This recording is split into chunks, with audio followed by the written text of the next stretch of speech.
Our attention back to Boston right now. We have on the phone with us MaryKate Nolan, a Boston College student who has been watching things unfold. MaryKate, thank you for joining us.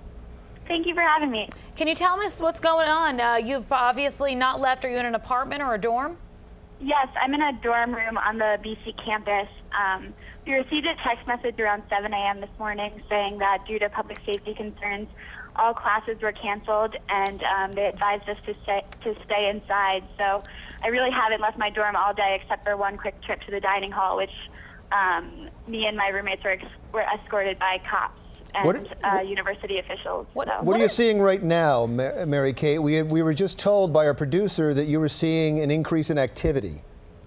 Yeah, it seems like students have left their dorm rooms a little bit. I see about 1 or 2 people outside right now, and definitely some more traffic on Commonwealth Avenue. But earlier today, students who were trying to cross the street to go to Dunkin' Donuts were told by BCPD officers to go back inside, and people weren't even allowed to stand outside of their dorm.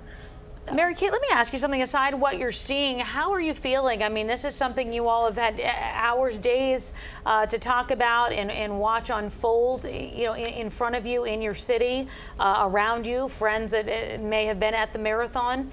How are you feeling this afternoon? It's definitely an eerie feeling. After Monday, I didn't really think anything else would happen. I didn't think we'd be in any more immediate danger, but I was definitely surprised to wake up this morning to find out that something else this serious had occurred and is affecting us directly. So. Okay, MaryKate, we actually have Dr. Lawrence Balter, who's a contributor with Pix 11, here with us, talking about the impact, and you can talk to MaryKate, and she'll stay on the phone with us. This is a significant impact on people like her and the other students that are in her dorm, sitting there inside, anxious. Well, even under the best of circumstances, when you change your routine, you know, you're thrown and you're kind of disoriented. In this situation, there's a whole bunch of other things happening. You know, you can be on vacation and, you know, your routine is suspended. Like here, there are games that have been suspended, classes suspended. Sure. It's going to be disoriented. It's going to cause anxiety, to say the least. There's also frustration, there's also anger, and there's also fear. So let me get back to some of those. First of all, they're frustrated because they thought things were over, and now they're not over. Just like she said, she thought Monday it was done. And this morning, too, they thought, you know, early news reports made it seem like things were going to be taken care of right away, and of course they're not. Now, in addition to that, talk about fear, people in the dorms, but people at home are wondering, there's a guy at large, he's armed and dangerous, you got helicopters above you, you got Humvees, they're watching TV, and they have to really be scared and worried. Doctor, since we have MaryKate on the line, MaryKate is from Bay Ridge. MaryKate, are you still there? Yes, I am. MaryKate, do you remember 9/11? I do. I was in the 3rd grade during the September 11th attacks. And you had anxiety there then, and fears then, and questions then? I definitely did. It actually wasn't until Monday that I realized how much I didn't understand what was going on September 11th, because the impact of the bombings on Monday was definitely immediate. But back during 9/11, I didn't realize exactly what was going on for at least a couple of days. So. And now that you're going through this again, any of those feelings coming back? Definitely. I'm experiencing. America, you know, psychologists would call that a kind of re-traumatization. That what's happening now is going to throw you back to earlier situations where you were upset and traumatized, and this, of course, has all the earmarks to do exactly that. So there's fear, there's re-traumatization, there's also anger. I mean, people are infuriated that this person really wreaked havoc on everybody's lives, and now they're shut away, and they don't know what's going to happen. And I think these are, I mean, it's a real combination of feelings that are all happening together, and it's not good. MaryKate, that ring true to you? As we go along. Yes, it does. Especially on a day such a happy day as the Boston Marathon, to have something so scary happen in a place where you feel very safe, it just brings back a lot of bad memories.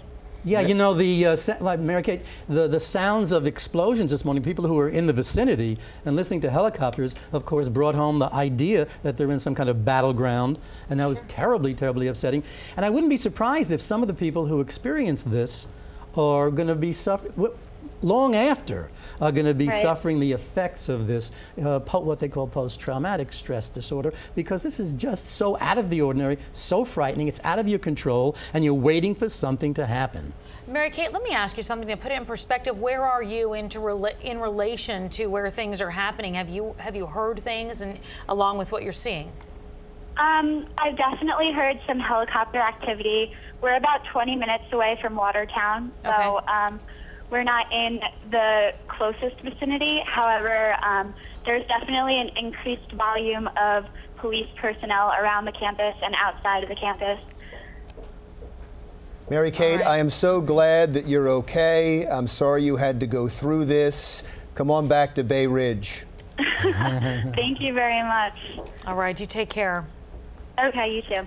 Dr. Balter, let's keep you talking about this because we're talking about the impact on the residents, but there's also the psychology of the suspects that everyone's kind of trying to figure out. What's the motive? What were they thinking? The reason behind it? You know, and then they're the two brothers, too. Yes, well, those are all really good questions. Of course, any answer has to be conjecture because we just don't know yet. We know that the guy who's at large still was injured. At least we think we know that. He must be scared. He's fleeing. And then there may be a perverse sense of kind of a satisfaction that he gets from getting all this attention. And that's what I always worry about. I always think about that. I don't know. Are they watching, listening, seeing, following on social media? Yes, and people who are terrorists, we don't know. First of all, we don't know if he's associated with a domestic or an international organization. Right now, but at any rate, I would be very surprised if, when we look back, in retrospect, if we don't find evidence about what was being planned. Right. The one proviso I'll say is he had a brother, and so maybe they were able to keep it a secret because they had each other, but it's unlikely, I would say, because most people who are planning to do something horrendous and horrific, they've somehow communicated that in the past. Somewhere down the line. I keep thinking about that gunfight. And that gunfight taking place. By the way, we got word that 15 police officers were injured in that gunfight. We just got that in.